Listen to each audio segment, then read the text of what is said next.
Welcome to the Actionable ESG Talk series brought to you by AKFI, the Actionable Knowledge Foundational Institute, the world's first non-profit industry association committed to bridging the gap between ESG, sustainability, and digital transformation. Actionable ESG Talk series bring together great minds to discuss the current state and future of ESG, sustainability, and digital transformation. And today we'll also focus on AI. I'm delighted to be here with our guest, Analia Mendez. And without further ado, I'd like to introduce her. She's the founder of Signature Careers LLC, with over 23 years of expertise in career and workforce development. Through her coaching and consultancy work, she has profoundly touched the lives of thousands, designing expansive initiatives and sustainable educational programs for organizations like the University of California, San Diego, and Savannah College of Art and Design. Welcome, Analia. You brought me also to a sort of counter example where CEOs and executives are saying now you have to come to work on at the office 5 days a week or you're fired. There is an element of inconsistency because they said forever we'll have work at home. Maybe I'm wrong when I'm saying Google, but I think it was one of the companies which said you have the liberty to work at home, and now you don't have the liberty to work at home. So these kind of things actually resulted in a change of culture and result in resistance when you try to, change it again. And maybe we can work a little bit more on the role of leadership, especially in the context of AI, in the context of innovation, in the context of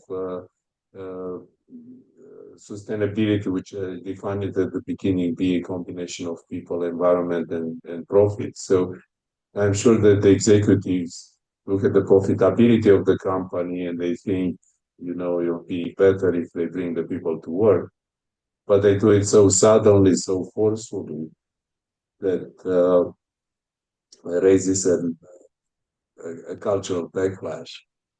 That's right. And the worst thing that you can do as a leader is do that, take off the Band-Aid. Yeah. That's the analogy I use, right? If you take off the Band-Aid like that, it's never a good thing. Yeah. Because it leaves people shocked, upset, no one to talk to.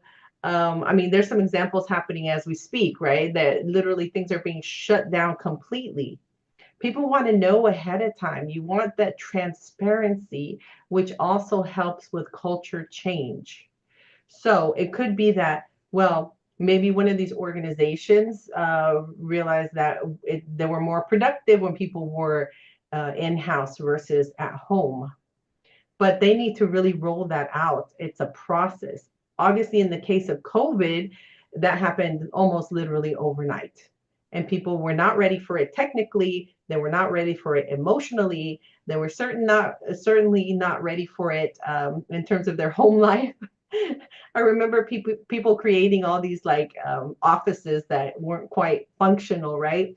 And so if we can do it gradually and stages and roll it out, people won't be surprised, shocked, upset, and you can do it more successfully, right? So I think that's really important that we as leaders become more transparent with what we want and the expectations, and really give important, I think, talking points on why it is that they want them to come back. Is it just because they want them there?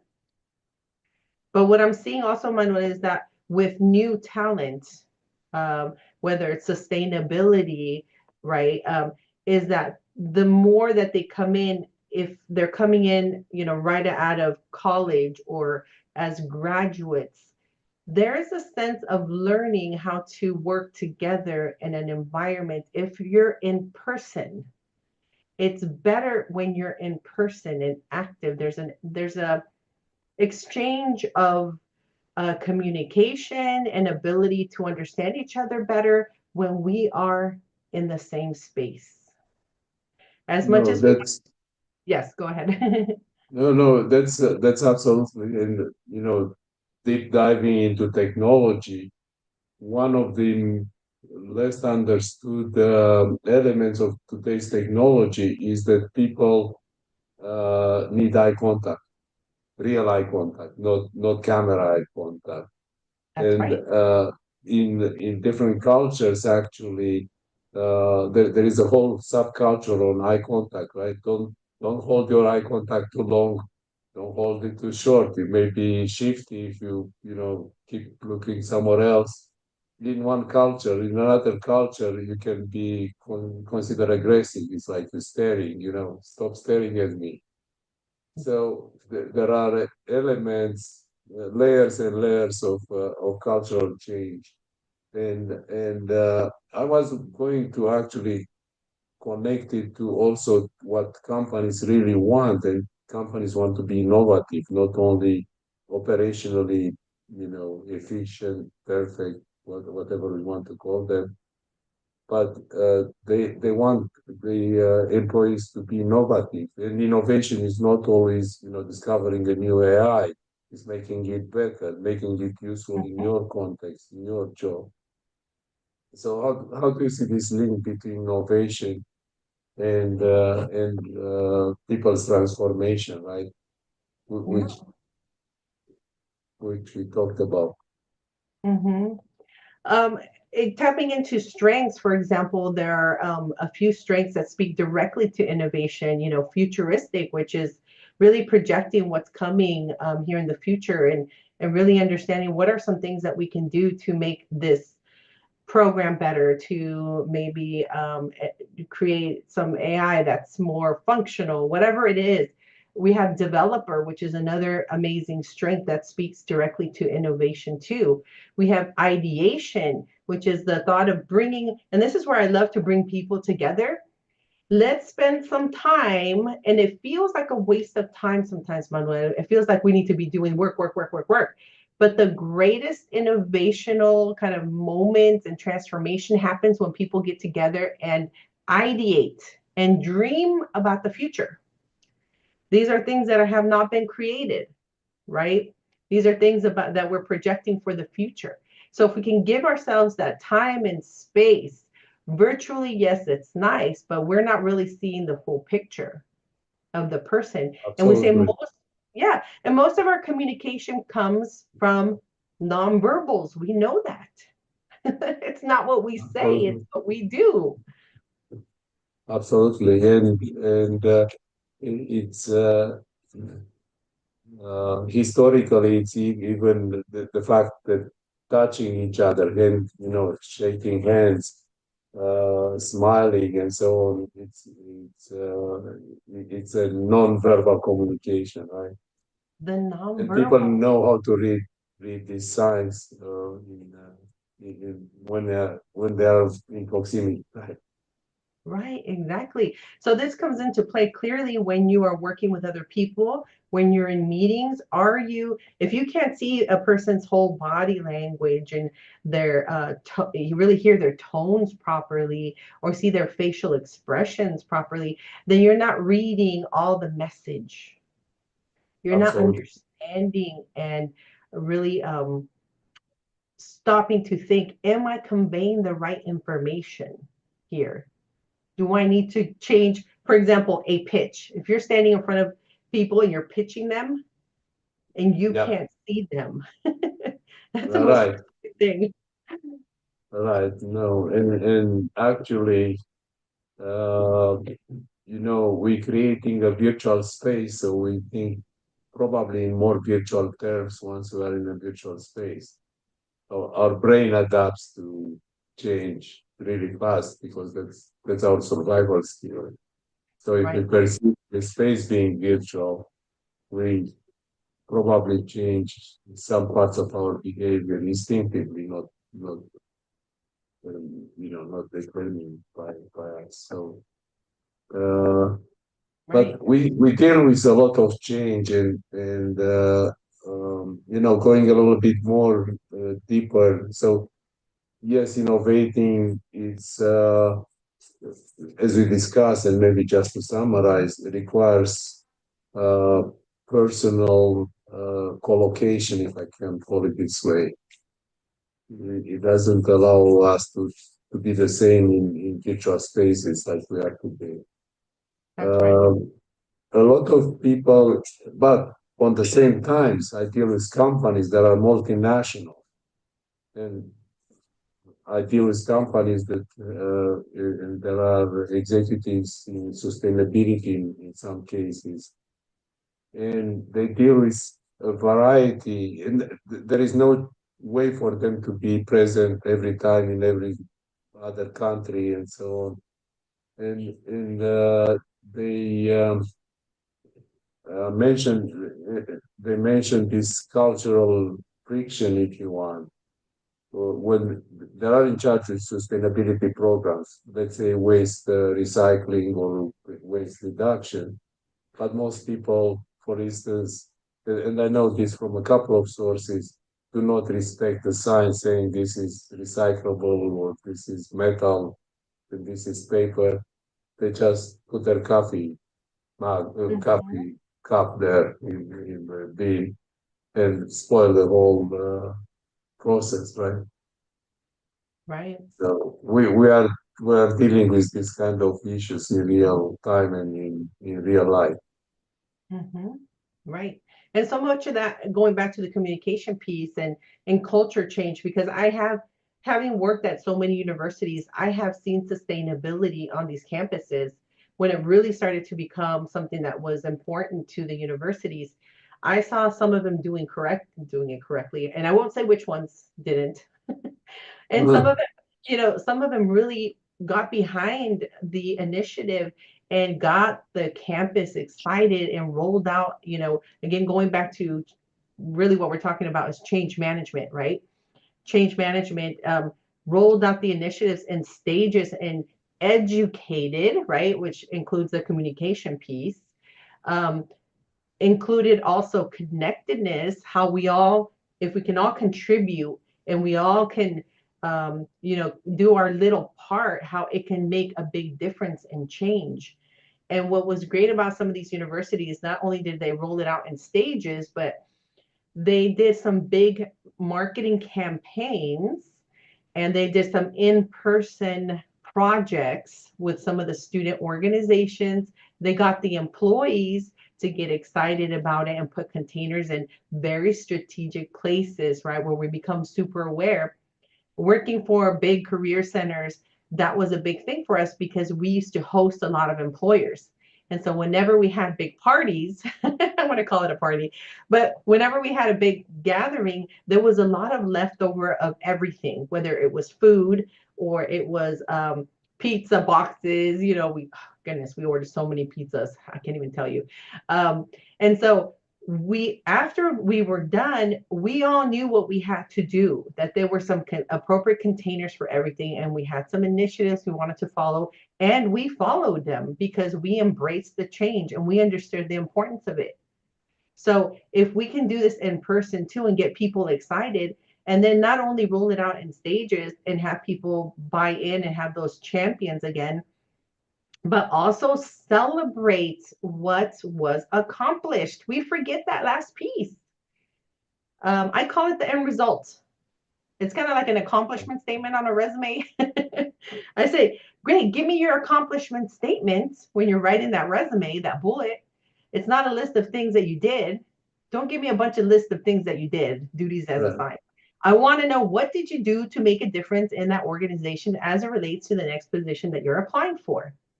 So when someone rolls out a big initiative and you do all these amazing things in the front end, but at the end of it, there's no result, or I can't see the result, then why should I go back and do it all over again if I don't see what my result is? So let's celebrate that result. We saved, X amount in environmental, whatever the accomplishment was. We were able to roll out the initiative successfully. Students were successfully recycling in their dorms, whatever it was. So let's share the results. Let's celebrate together and bring everyone together and acknowledge each other's strengths, what we contributed to the initiative. So now we're talking about change management, culture change paired with strengths. And it's an amazing thing when you pair the two, right? And you not only absolutely right, but I experienced it in my case, in my career. In one case, I was in charge of the change management of a fairly larger business of a even larger corporation, multinational.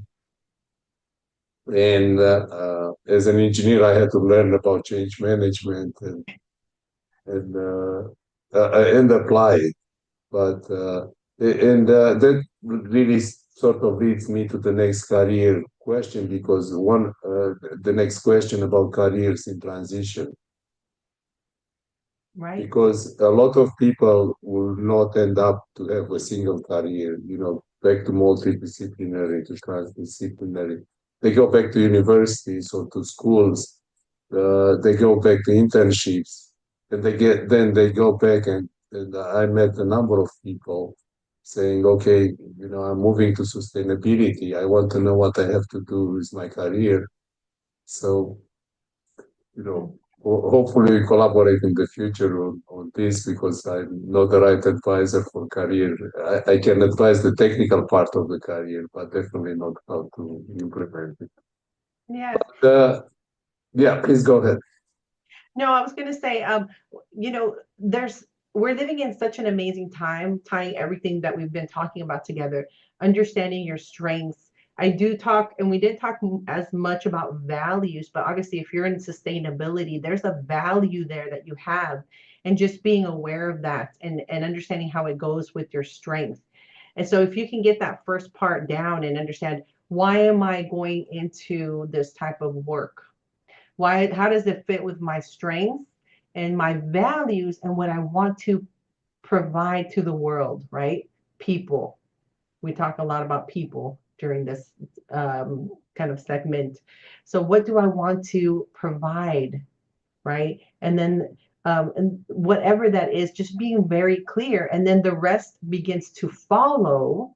But I always say, please don't transition into a new career if you've never experienced it.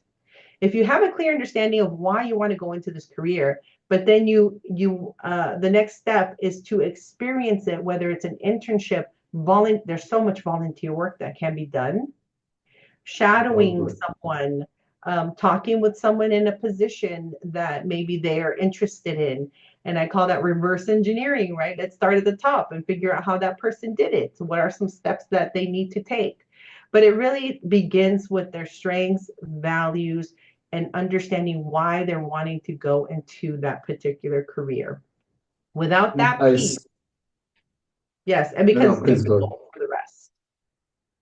No, absolutely. And what I see happening is uh, because of, I'm not talking only about the US, but in general, because we have interns from all over the world as well, and students from all over the world. Um, they get attracted by the mission statement of sustainability. They experience, the environmental transformation, which is not under our control. I don't think we know the strengths and the weaknesses of our planet. We still have to work on it. But those people come and say, look, it's like something is happening and they want to be part of it. But you're absolutely right. I don't know exactly what it is. I had one uh, gentleman that came and says, I want to save the planet. And I said, let's narrow it down like something you can do because Right. it's very noble, it's very encouraging that you have this kind of inner motivation. But let's find a project where you can help a little. That's right. That's right. And I compare it to this. So I help a lot of young professionals go into professional school, and a lot of them will have spent 8 years of their life preparing for the moment that they get the call from that professional school, the moment that they get an interview. And if they don't say what's on their mind and heart, they will not move on to the next phase of that school, which is acceptance. Okay. You would have spent 8 years preparing for a moment during an interview. So let's get very clear about why it is that you want to go into this career. And let's get very clear specifically what experiences that you have had has brought you to this time and moment. And then how will you impact the future? Because really, with sustainability, we talk a lot about future, right? We talk about a lot about now, but there's also a lot about future. Absolutely. So get very clear about what that impact is. How, for example, Analia is going to impact the future of sustainability. And I need you to be specific. Don't give me that answer of I want to change the world. Yes, that's part of it. But there is a very specific thing that you are wanting to do. Let's get clear about that. Exactly. And actually, once you start to decide about transitioning career, and I know people that have, again, good positions, good jobs, uh, well paid and so on, and still they decided that they don't want to do it anymore. They want something different. They want to feel that what they are doing is good for them, is good for their community, is good for their family, and so on. So, one interesting exercise, we had an interview some years ago, 2 years ago actually, with a organizer of high-end executive meetings, CEOs and so on. And he noticed that people when you change the context. So what I mean is, if you ask them what they need to do now, they talk about profit and loss, profitability, economics, people, not people in the context of efficiency. Then he changes to, okay, so think 30 years from now. And it's a total change of people say, look, what do I leave behind, right? Nobody Right. will leave behind, I raised the profit by 13% in 2 years. Mm-hmm. Mm-hmm. So it changes at all the thinking of those people. And then they understand sustainability, they understand introducing new technologies like AI. That's right. And I always want to say, let's introduce technologies that are going to be great for everyone, that is used for positive change. And I've had opportunities to work with some super talented people in this field of AI, and coach them along the way. Of course, they're the people who have the knowledge of AI. I'm the person who has the knowledge of the futuristic kind of career transitions. Where do you see yourself? How do you see yourself impacting the world? And my goal as a career coach and workforce development professional is to always provide, and I call planting the seed. That's my futuristic talking, by the way, strength, and saying, please, if you're going to do this type of work, make sure that it's going to be great for people, environment, and yes, profit also, because I think it makes the world go round, right? So making sure that it's positive, that it's a great impact, and you have this amazing talent and ability, but make sure that it's for the greater good of humanity, the greater good of the planet, and so on. So the more that I can say that to people that are at this forefront of what's happening now, the better off we're all going to be, because there is this big scare of like, oh my goodness, let's not use AI because it's so scary and it's going to, yes, I'm sure that some of that could happen. But if we begin to talk to our young professionals or even mid-career professionals, how can you utilize it to change the world for the better with that first in mind, then we're all going to be in a better place, and we're going to be able to use AI in a way that's going to be helpful to us in general, period. And when I talk about career transition, it's entering a new career. How do you build resilience, which I define it staying in or being able to adapt actually and change as the environment again changes? Yeah. So let's say, people in the middle of the career after 10, 15 years, they decide to move to sustainability. How they build a resilient career there, something that beside the motivation, beside the understanding of the transition. Yeah, I think a lot of it, once they figure out, okay, this is something I really want to do, and these are the reasons why, I call it their big why, right? Which include, again, their strengths and their values. Once they understand that, they also need to understand the skill set that they bring and transition with them into this next field. So they have to be clear about what that skill set is. And so if they don't understand that, it'll be a little bit more difficult to match and pair the two together. So what I tell people is to please do a small exercise where you write down all your skill sets, all the things that you know, technical, soft skills, and then write down all the things that you would need in your next career, whether it's sustainability, and write all those things that are very important, and literally match them up, see how they match up, see how they match up. What's missing? Am I missing something over here on this side in sustainability that I need to have in order to have a successful career transition? And if you are missing that, it's time to go back and get some training. But I always say, don't start with training first. Let's assess what you have already. And you might be surprised how much you already have that will allow you to successfully transition into the next career. But you need to keep those things like at the forefront, because I think on a daily basis we forget those skill sets that we have because we own them, we utilize them, right? We know our strengths, Right. we don't think about them. But this exercise of just writing everything down, and goodness, people don't like to write anymore, so record it, video record it, use AI to record it. I use a system called Otter to record my voice. You could do that too.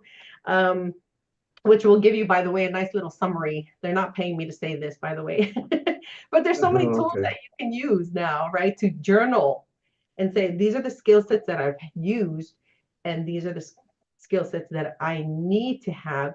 Which ones match, which ones don't match.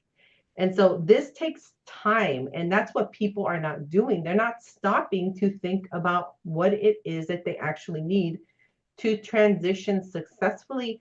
And this is where a career coach comes in and says, Manuel, let's talk about your skill set. What have you done in the past? Let's write them down. All right, what do we need for this new career that you're transitioning into? Right? What's missing? And if it's technical, we need to go back to the drawing board training and get a little certificate or something online, which, by the way, if we want to learn anything these days, we can. It's like endless opportunities to learn, right? They have all these free courses, whether it's Coursera or some of the other amazing platforms that are out there that offer free certificates. Google offers a ton of certificates at no cost, summer camps at no cost, internships. So the opportunity is endless. It's a matter of wanting and then staying on a consistent basis, trying to set your goals and attaining those small steps. Because the other thing that happens, Manuel, is that people just want to do it all at the same time. It's not going to happen. A Right. transition takes time, and it's a Absolutely. process. And like any roadmap, you want to know what you have before you engage on the path, right? You want to make sure you have water and food, knowing that for 3 days you'll be, through the wilderness and you won't have anything. So absolutely. But we have again, and thank you for talking about interns and about volunteers, because we really work with interns and volunteers, and we couldn't exist as an organization unless we have this talented and highly motivated people to work with us. That's right. But some of them are actually, or many of them are students in sustainability, in Bachelor of Markets program, the various parts, environmental sciences, and so on. I should ask that actually business students also need to learn about sustainability, but we'll leave it for the next actionable ESG. But one final question is, how do you future-proof your career? Sustainability, it's still very new. It's coming under microscope from economics, politics, social, and so on. So people receive different feedbacks. How would you advise, and with your experience, how would you advise students that are now in universities that are on sustainability? What should they do? How they Mhm. can make sure they can find a good and very interesting and amazing job? Yeah. Such a again, it's such an interesting time to learn and to be a student because of AI and because of all these opportunities to learn online free at no cost. People can literally learn many of the things that a 4-year degree can offer. So the playing field of learning is getting very even. And that's a great thing, right? Because now a lot of people have access to education and free education. But also, what that means is that the competition is becoming even more competitive. So, before, if you were coming in as a freshman at a university or college, you had a few years to kind of wait and figure things out. And maybe it was junior year, maybe it was senior year, you know, and that's okay. However, because things and the playing field is changing, my suggestion as a futuristic person is that you begin to get super clear. We're talking about from the first year to the second year. Engineers get very clear very early on because of their math sequence that they have to take. So they go in as engineers. But if you're going to do a career pivot and you're going to go from, say, your first year in college, but you decide to go into something a little bit different, that you pivot very quickly. Please don't wait. And when I say pivot quickly, that means you will do some very actionable steps and have some experiences that's going to allow you to see what that career really is about. And so I always jokingly say that when you find your right match and your right career, you're going to understand it from the perspective of you're going to love it, right?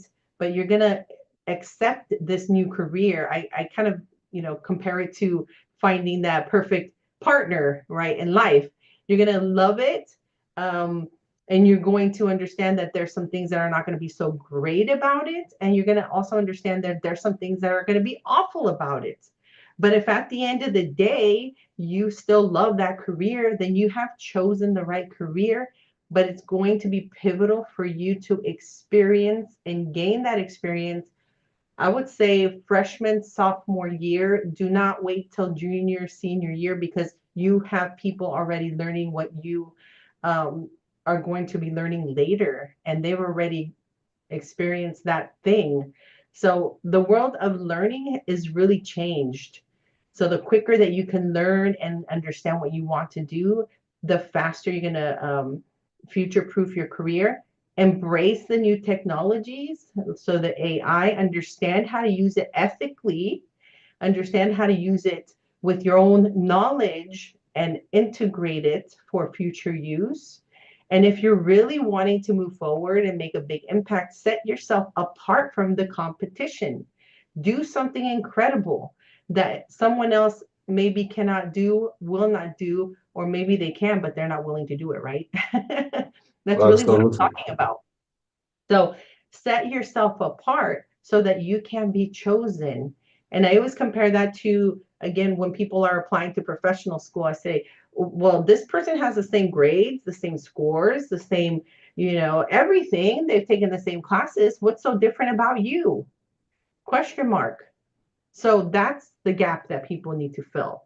That's how you future proof it, right? And if you're really passionate, get involved in legislative work. That will automatically set you apart. If you want to make a difference, do things other people are not willing to do.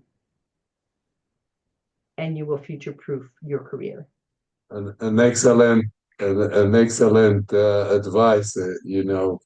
Set yourself apart. Do things that people, you know, don't do it for whatever reason. And last but not least, and maybe I'll add it, also know yourself, know what you want, because that's really what keeps you going.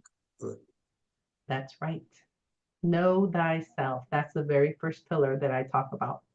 Know thyself. Thank you very much. My I pleasure. appreciate, Analia, all the advice and all the knowledge shared, and we hope to see you back here.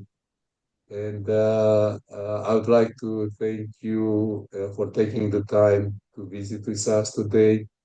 And I want to tell our audience to make sure to tune in every week for a new episode of Actionable ESG by AKFI, a talk series. And you'll gain new perspectives, like great perspective, great advice like today on how to mitigate and how to create value by integrating ESG, sustainability, AI, as we talk today, in digital transformation. Thank you again. Absolutely. My pleasure.